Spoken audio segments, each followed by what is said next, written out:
एक समय की बात है। एक घने जंगल में नन्ही चींटियों का एक परिवार रहता था। उन चींटियों में एक नन्ही चींटी भी थी जिसका नाम पिंकी था। पिंकी बहुत मेहनती थी और हमेशा कुछ नया सीखने की कोशिश करती थी।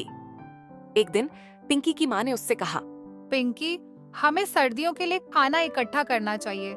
सर्दियों में हमें भोजन नहीं मिलेगा और तब हमारी मेहनत हमें बचाएगी।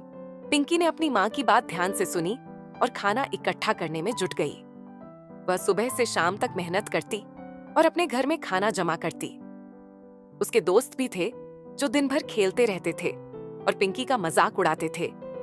वे कहते, पिंकी, तुम क्यों इतनी मेहनत कर रही हो? आओ हमारे साथ खेलो। पिंकी मुस्कुराकर कहती, मुझे सर्दियों की चिंता है। अगर हमने अभी मेहनत नहीं की तो सर्दियों में हमें भूखा रहना पड़ेगा। पिंकी की माँ भी अपनी बेटी की मेहनत देखकर गर्व महसूस करती थी।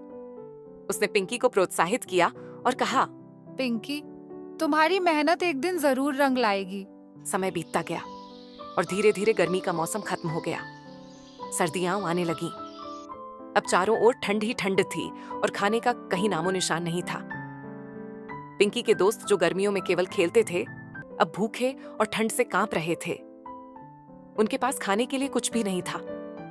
एक दिन पिंकी के दोस्त भूखे और ठंड से परेशान होकर उसके घर आए।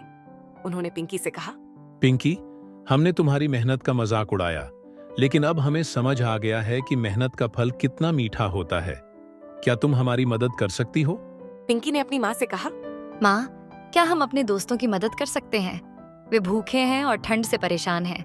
पिंकी की माँ ने सहमति दी और कहा, जरूर, हम उनकी मदद करेंगे, लेकिन उन्हें यह भी समझना होगा कि मेहनत का महत्व क्या होता है।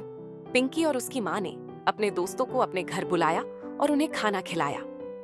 दोस्तों ने पिंकी से माफी मांगी और कहा, पिंकी, हमने तुम्हारी मेहनत का मजाक उड़ाया, लेकिन अब हमें समझ आ गया है कि मेहनत का फल कितना मीठा होता है। पिंकी ने हंसते हुए कहा, कोई बात नहीं दोस्तों, अब आप भी सीख गए हो कि मेहनत ही सफलता की कुंजी है। उस दिन से पिंकी के सभी दोस्त भी मेहनत करने लगे और समझ गए कि मेहनत से ही जीवन में सुख और सफलता प्राप्त होती है।